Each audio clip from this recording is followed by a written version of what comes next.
Okay, everyone, glad to be with you today and welcome. I'm your co host today. My name is Jessie, and I'm thrilled to introduce our speaker, Vitalis. Vitalis is a lead engineer from Babylon, and we also have Kevin with us. So, as most of you probably already familiar with Kevin, he is our co founder and engineer. And Kevin will also be your co host for today's episode. So before we dive in, I would like to invite Vitalis to quickly say hi to the community and introduce yourself and Babylon a little bit. How about that, Vitalis? Hi everyone, very glad to be here. So I'm Vitalis, I'm the lead engineer at Babylon. And what I'm doing at Babylon is basically I'm leading the technical efforts for the deployment, for the development and deployment of our protocols and coordinating all the different projects that we have going on. And what Babylon does is we are developing protocols to scale Bitcoin and share its security with the decentralized world. Awesome. Thank you, Vitalis. So we recently integrated with Babylon. And just one more thing before we get started, I would like to want you to know that if at any time during the AMA, if there's any question you would like to ask about Nibiru or Babylon, or just anything about cross-chain security in general, feel free to post your question in the comment section so we can answer them real time. So without further ado, Kevin, would you like to take over the floor? Yeah, for sure. Vitalis, thank you so much for coming on. Really excited to have you. I think Babylon's working on some really, really cool and advanced stuff, and really looking forward to asking you some questions and diving deep into it today, as well as bringing up some of the questions the community had as well. So I guess to start kind of at the beginning, what were you like? What are some of the main differences between proof of work security and proof of stake security? And how does Babylon really like bring the best of both of them together? Thank you, Kevin. Yeah, so I will start with proof of work and use Bitcoin as an example because Bitcoin is the big proof of work thing. In proof of work, you have slow finality. For example, on Bitcoin, on average, there's 10 minutes per block. But the more you go back in time, the more secure you become. So the latest block is less secure than the block before it, and this block is less secure than the block before it, and so on, until you get like something like 100 deep. At what point it's nearly impossible to have a fork, like for the chain to be reverted. It actually has never happened in Bitcoin's 14-year track record. On the other hand, with proof of stake, you have fast finality, like blocks get produced and are finalized in the chain every few seconds. But the more you go back in time, the less secure you become. And this is because the main mechanism in which proof of stake chains achieve security is by being able to slash offenders of the protocol. So the more you go back in time, for example, if you discover a misbehavior 1 year ago, 30 days ago, there's a real possibility that the one that performed the offense is now unbonded, and therefore you can't punish them if you discover it now. So this is what we call long-range security. And of course, there's the short-range security concept in which basically your chain does not have a lot of value. It's not a very big chain. So it is easy for someone to acquire enough stake and take over the network. So how does Babylon help in both the long range and the short range cases? Yeah, so what we're doing at Babylon is we're trying to bring the best of both worlds. So we use in order to protect against the long range issues. We use Bitcoin as a timestamping server. So actually, to take a step back, what Cosmos does to protect against the long range issues is basically a social consensus, because you need someone keeping track of which is the correct chain. So through social consensus, for example, snapshots, people are able to identify which is the correct chain and protect against forks. What Babylon does is it uses Bitcoin as a timestamping server, as the person that is always online to keep track of which chain is the canonical one. So that's for long range protection. For short range protection, you have some new protocols in the Cosmos ecosystem, that is mesh security, replicated security, and also Babylon has designed and proposed a protocol called interchain timestamping. That interchain timestamping sounds really cool. Does it work in parallel, in conjunction with interchain security, or would you say it's like something that can be used in place of interchain security? I would say it's a complementary protocol. So what basically for short range security, what happens is people so basically the protocols that have been proposed basically want to enhance the security of smaller chains by the security of a provider chain, by the economic security of a provider chain. So replicated security, for example, shares the entire economic security of a provider chain with the consumer chain. Mesh security focuses on building economic alliances between chains and enhancing the security of both chains. Interchain timestamping again tries to get the whole economic security of the provider chain by basically having the consumer chain timestamp its headers inside provider chain, and using those timestamps in order to perform fork resolution.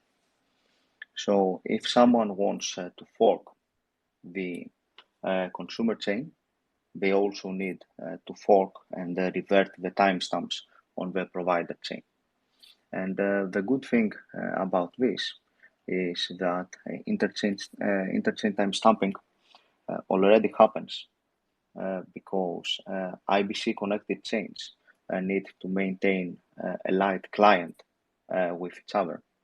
And the headers that are contained inside the light clients can actually be considered timestamps. So basically it's here, but we're lacking the APIs to utilize this to get a short-range economic security. Fascinating. That's really cool. So one of the issues with Bitcoin is that it has limited capacity for carrying arbitrary data in its UTXOs. How does Babylon handle this issue? Yeah, so is it okay with you, like, if I take a step back and give a description of the timestamping protocol? And Yeah, please. then, yeah, sure. So, so the Bitcoin timestamping protocol, which we have developed and we have deployed in our current testnet, with which Nibiru connects to, is basically a protocol in which chains connect to Babylon through IBC, and Babylon creates Bitcoin checkpoints for them. So those checkpoints can be used as a double confirmation for important transactions. You can think of it like as a second layer, of Bitcoin finalization. And when you think of it, like in Cosmos, there are already transactions which have two levels of finalization. For example, the unbonding request, I consider it as a transaction which has two levels of finalization, because the first level of finalization is the Bitcoin, the unbonding request getting included in a block, and then the second layer of finalization is that enough time passes for the unbonding request to be granted. So what we're doing with Babylon is we are creating those Bitcoin checkpoints for the chains to help them protect against long-range attacks, and those and basically those checkpoints can be used for the second layer of finalization. And one use case, for example, is using this second finalization to execute unbonding requests more securely without relying on social consensus. So does that mean that you can unbond faster if you're a delegator or a validator? Yeah, definitely. So in the current Babylon testnet, the unbonding time is around 20 hours. It was 16 hours before, but then all of this BRC20 craziness happened. So it got a bit higher. And this unbonding time is slightly dynamic because it is based on the security parameter that you set for Bitcoin. Basically, how much, when do you consider a Bitcoin checkpoint finalized? For example, in Babylon, inside the Babylon chain, we consider a checkpoint to be finalized if it is 100 deep on Bitcoin. So what Babylon does is it submits a checkpoint to Bitcoin and continuously reads the state of the Bitcoin ledger in order to identify the status of this checkpoint, how deep it is.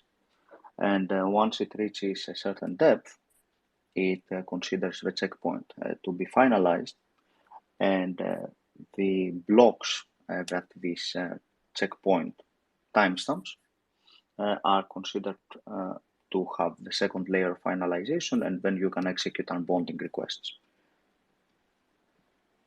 Does that mean that consumer zones like Nibiru, rather than hard coding, like for example, a 21-day unbonding time, we can dynamically query Babylon chain via IBC to determine whether or not to grant unbonding requests? Yeah, so the way it works with other chains that connect to us through IBC. So in order for Babylon to create checkpoints for the other chains, it needs their headers. So similarly with interchain timestamping. So basically you need to have an IBC Lite client, a one-way IBC Lite client from Babylon to the connected chain like Nibiru, for example.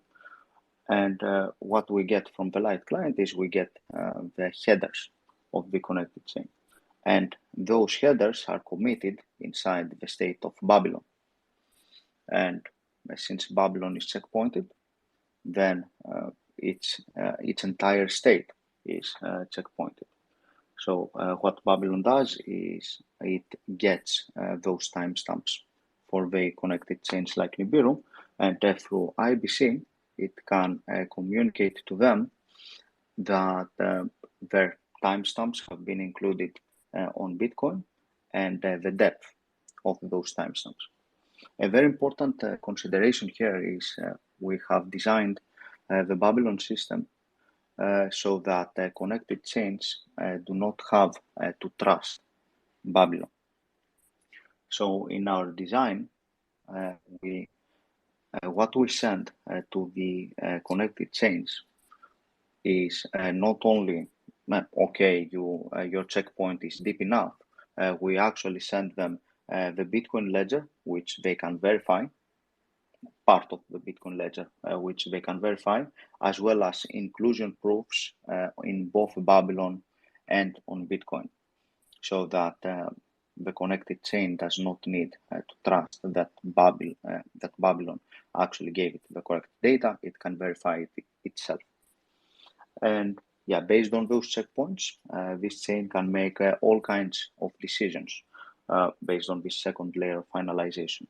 One such decision could be execute unbonding requests. Other decisions depend on the business logic of the connected chain. So we were talking with other people that do not care about unbonding times, but they care about having a second layer of finalization for some other important transactions. Yeah, I think one really cool use case of Babylon also is to be able to commit snapshot hashes onto the Bitcoin ledger, such that when a new node joining the network doesn't have to trust any peers, it can trust the Bitcoin ledger for correct app hashes at certain heights and state sync from those hashes. Is that also something that Babylon would support? So does this relate to weak subjectivity? Can you elaborate on this use case? Yeah, for those who don't know what weak subjectivity is, can you give a brief explanation about it, like a high level overview, and then maybe explain how Babylon solves this problem for new nodes joining the network? Yeah, definitely. So I will actually kind of steal a definition that I've heard Zach Manian give to describe what Babylon does. So a slightly altered version. So for example, with Bitcoin, you can start, you can be you might be running a node in a cave, and then your internet shuts down for 5 years, and when it starts back up, you want to sync with the network. If you connect with at least one honest individual, then it is certain that you will reach the correct canonical chain, because Bitcoin has a clear and simple fork choice rule. The chain that has the most energy committed to it is the canonical chain. With Tendermint based chains, you don't have that, because actually Tendermint does not have a fork choice rule. Once it sees a fork, it panics. So that's the weak subjectivity definition I would give. So you don't, when you start back up, you might get dishonest and honest forks, and you will not be able to differentiate between them, which is the long range issues that I was describing before.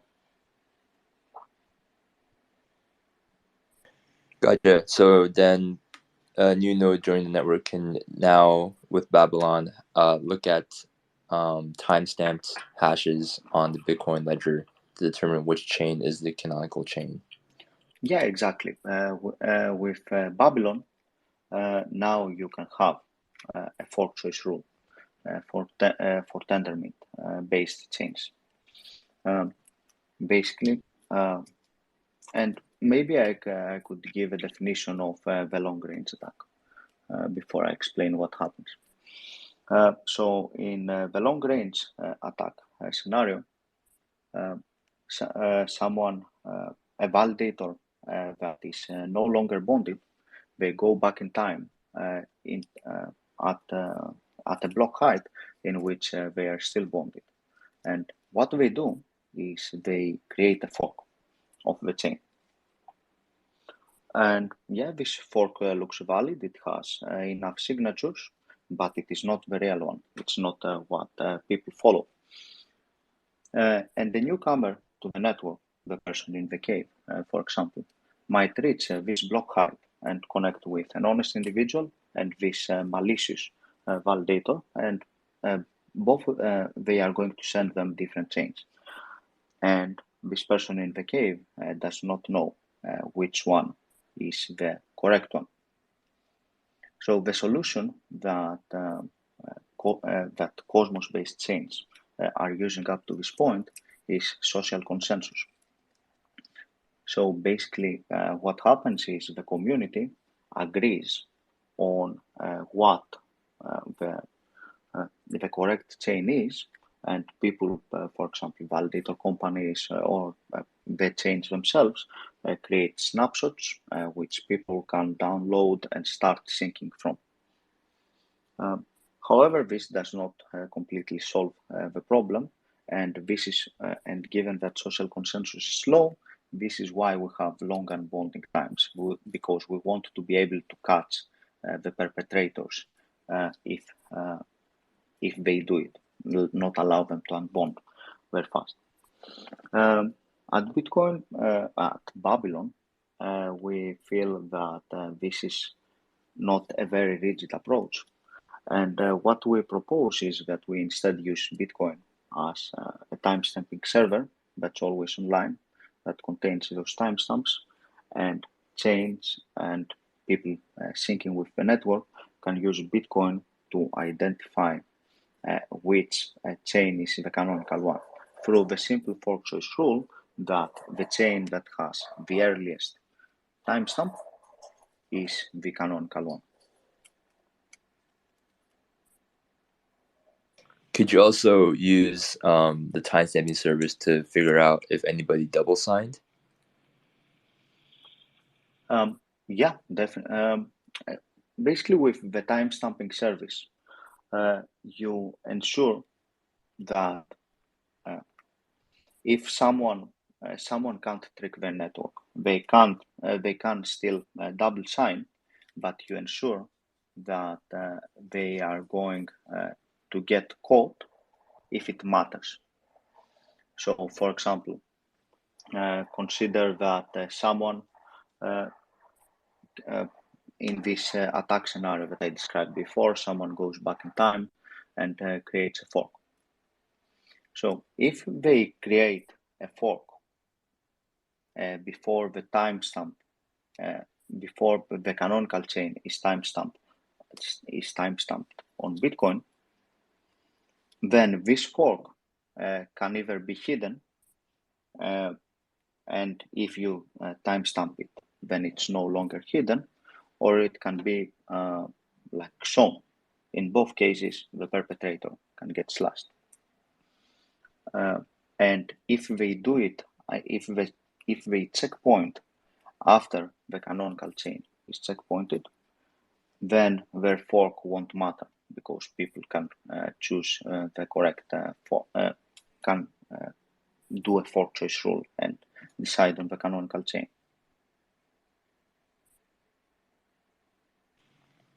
That's cool. So Babylon is IBC connected, presumably a Tendermint-based Cosmos chain. Why did you pick Tendermint and Cosmos proof-of-stake chains to build Babylon? Yeah, so Tendermint is a solid BFT-based protocol with a track record which suffers from the problems that other proof-of-stake protocols suffer as well. And using Tendermint, we can also use the Cosmos SDK, which is a very good development platform with a very vibrant community around it, which enables us to focus on the Babylon protocol itself and to not have to implement all the blockchain specifics.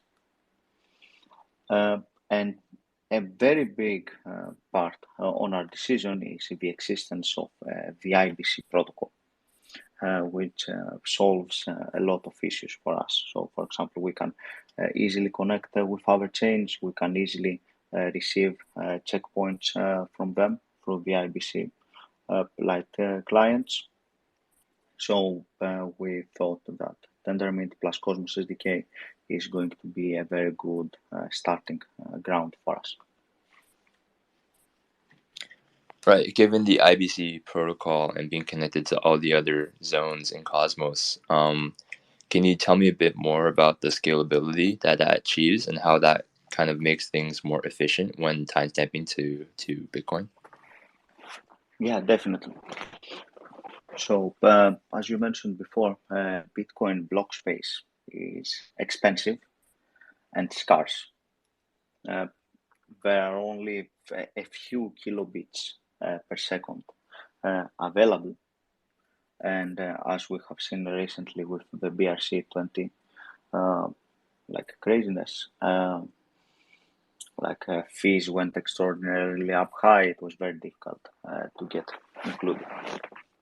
So what Babylon does is it acts as a checkpoint aggregator, where we have focused a lot and we have developed novel technologies to make our impact on Bitcoin as minimal as possible and as secure as possible. And basically, we have ensured we have developed mechanisms so that the checkpoints of the other chains that connect to us are verifiable as well, which would be much harder if each connected chain tried to checkpoint itself into Babylon, because it would need some or to replicate some of our technologies, and there would be many chains competing for these slots on Bitcoin, which would make it much more difficult. Right. So, given the costs of operating a timestamping service on Bitcoin, can you talk a little bit more about like the economic model of Babylon and how it aligns with the incentives of validators? Yeah. This question is from a community member, King Alp. Oh, definitely. Yeah, so maybe I should start with talking about how we minimize our impact on Bitcoin so that we don't have to pay a lot in transaction fees. So in order to have a valid checkpoint, you can't just checkpoint the hash of the block. You actually need to checkpoint also the validator set signatures, as well as some other minor stuff here and there that is useful for verifying and using the checkpoint. But initially, when we started developing this, we saw that timestamping the validator signatures of Cosmos validators would be very costly, because those signatures are big and there are many validators and Bitcoin space is limited. So in order to combat this, we introduced the concept of BLS signatures into our validators, which they are required to have. So each validator actually needs to produce BLS signatures every time we want to checkpoint. And what we do is we take those BLS signatures and BLS provides the wonderful mechanism of being able to aggregate signatures. So we take those signatures and we aggregate them, and we end up only with 48 bytes for all the signatures, compared to, I think, even more than 1,000 bytes if we just use the Cosmos signatures. So combined with the hash and the other stuff we include, in the current testnet, we checkpoint 148 bytes of data every 35 minutes. To checkpoint them, we use the op-return mechanism of Bitcoin, and we're also investigating using Taproot to drive our costs even lower. So, what was the second part of the question? How does it align with the incentives of the validators? And how is it secure and sustainable over time? Yeah, sure. So in order to include those checkpoints into Bitcoin, you need someone creating those Bitcoin transactions and paying for the fees. And you also need someone reading the state from Bitcoin and submitting it into Babylon, because Babylon internally maintains a Bitcoin Lite client, which requires paying for gas costs. So what we have right now is we have developed a set of programs called Vigilantes, which can, in Cosmos lingo, can be described as relayers between Babylon and Bitcoin. So in the current scheme, those relayers are paying for those costs out of pocket, those Vigilantes, but this is the same for actual Cosmos relayers between Cosmos chains.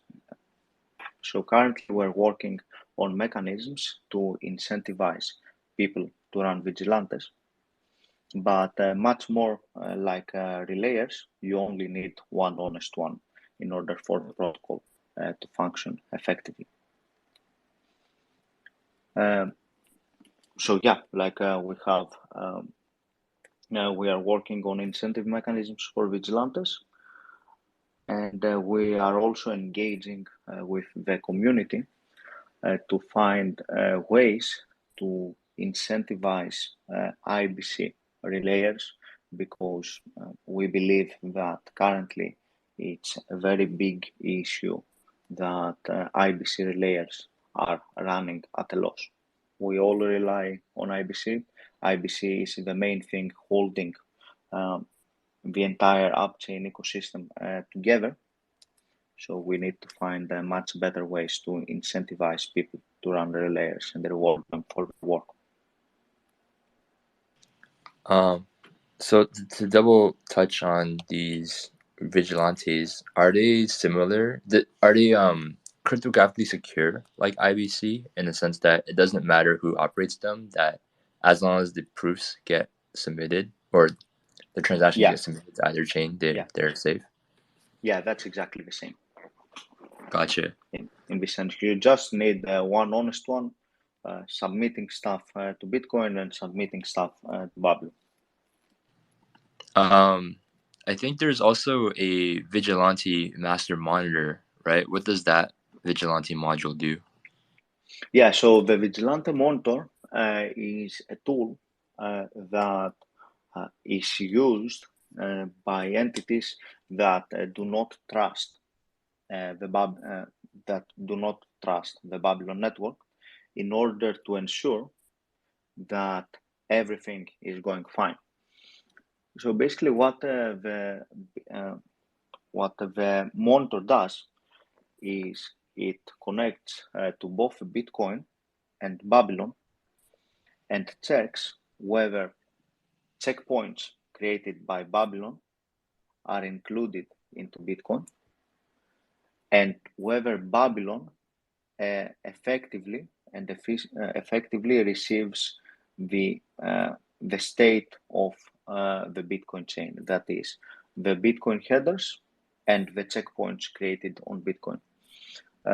This is mainly to protect against two types of issues: liveness, in the sense that Babylon does not receive the latest Bitcoin headers or checkpoints, and censorship, so that the validators do not censor valid checkpoints, so that malicious ones get included on Babylon. Gotcha. So it's like a watchdog for the ecosystem. Yeah. Cool. Exactly. So you brought up censorship. There was another question by Jack K from our community, who asked, it's more related to transaction censorship, but how does Babylon's use of BTC timestamps enhance the censorship resistance of POS chains? Mm-hmm. So I guess it's more about transaction censorship here. Yeah, so this is another use case of Babylon that has currently not been developed, but we have designed a mechanism in which basically someone from a connected chain can submit, can say to Babylon, hey, my transaction is getting censored, what's happening? And they send like a proof that they have sent this transaction or something like that.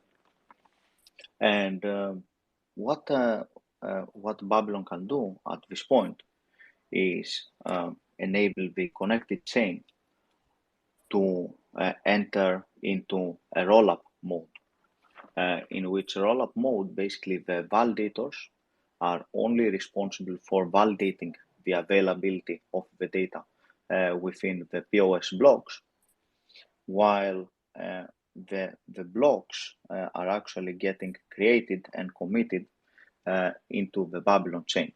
So the Babylon chain defines the ordering of the connected chain's blocks, while the validators are only need to sign those and ensure data availability for those. And yeah, so given that Babylon is checkpointed into Bitcoin, people can get the canonical Babylon chain based on the Bitcoin timestamps. And then they can get the canonical POS chain based on the timestamps inside the Babylon chain.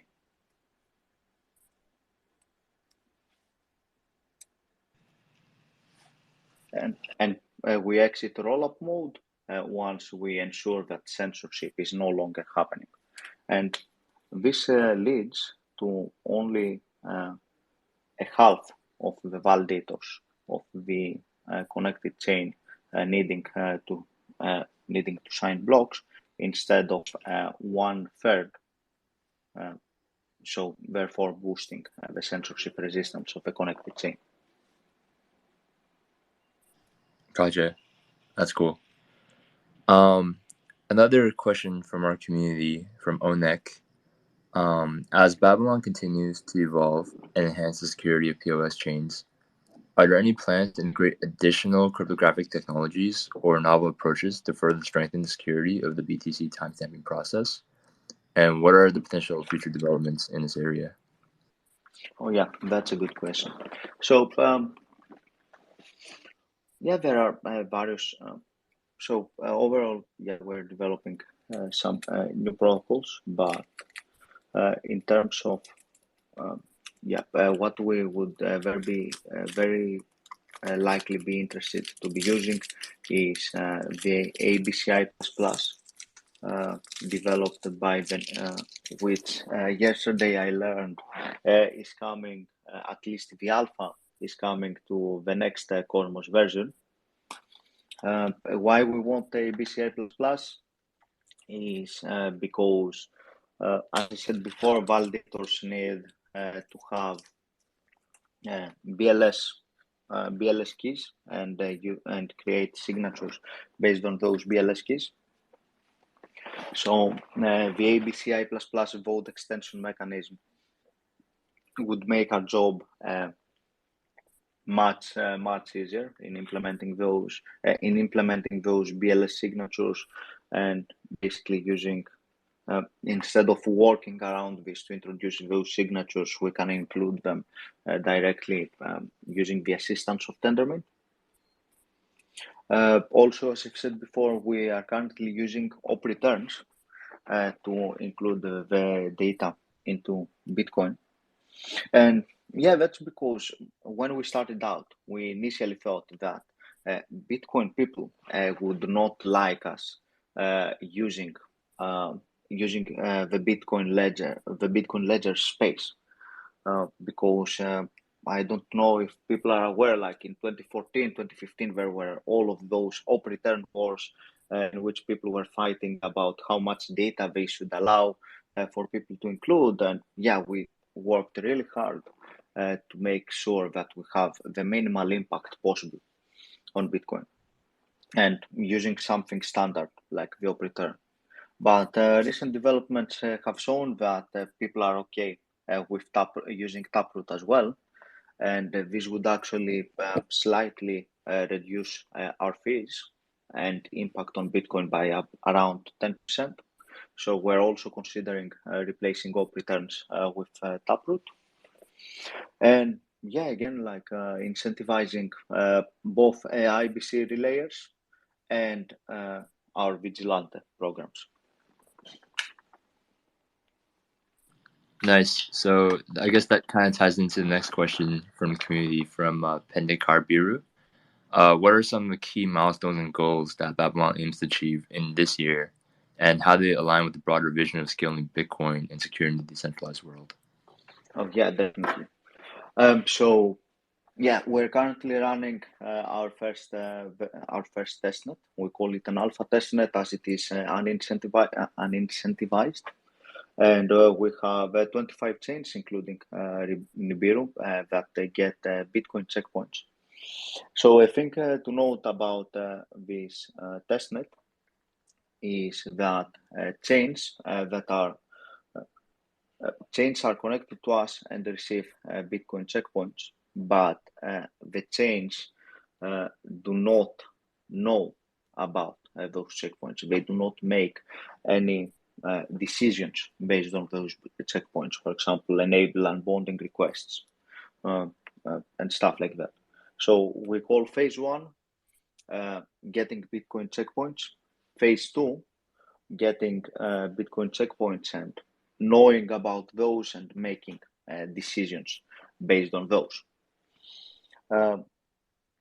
So in phase one, we only need the one-way IBC relayer, that is a Babylon IBC Lite client towards the other chain. For phase two, we need the normal IBC relayer, a two-way one in which people can communicate both ways. So yeah, this testnet has been running for about 4 months, I think, and in the next week or so, we're going to launch a new testnet, again unincentivized, but very much improved over the previous one, in which we enable smart contracts through CosmoWasm. So in order to see what cool things people build on top of Babylon utilizing Bitcoin security, while we are also enabling the possibility of chains receiving, knowing about the Bitcoin checkpoints and taking advantage of them to make decisions. To that end, we are currently in the testing phase of a smart contract that can be deployed on the connected chain.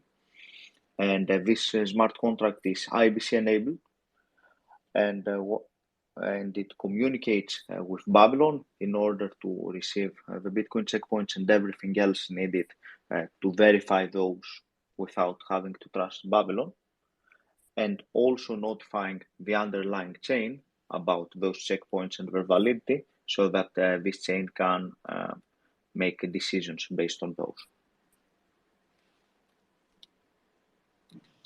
Cool. That's exciting. Really looking forward to that progress. Just one more question for you, Vitalis. What sort of partnerships and collaborations are you looking for in the ecosystem, and how can we help? Oh yeah, definitely. So basically, our solution scales no matter how many people connect to us. So no matter whether 10 chains or 1 million chains connect to Babylon, the checkpoint, the impact on Bitcoin is going to be exactly the same size. So what we say on Babylon is, like, if you want to receive Bitcoin checkpoints, the more the merrier, in the sense it's an IBC connection, the impact is minimal. Babylon can communicate with a lot of chains in the Cosmos ecosystem in order to spread the word and lead to adoption and utilization of Bitcoin security. We think like a very good use case, but not the only one, of the BTC checkpointing protocol is the reduction of unbonding times. We think that this is especially going to be very useful for DeFi protocols like Nibiru, because it will enable liquidity.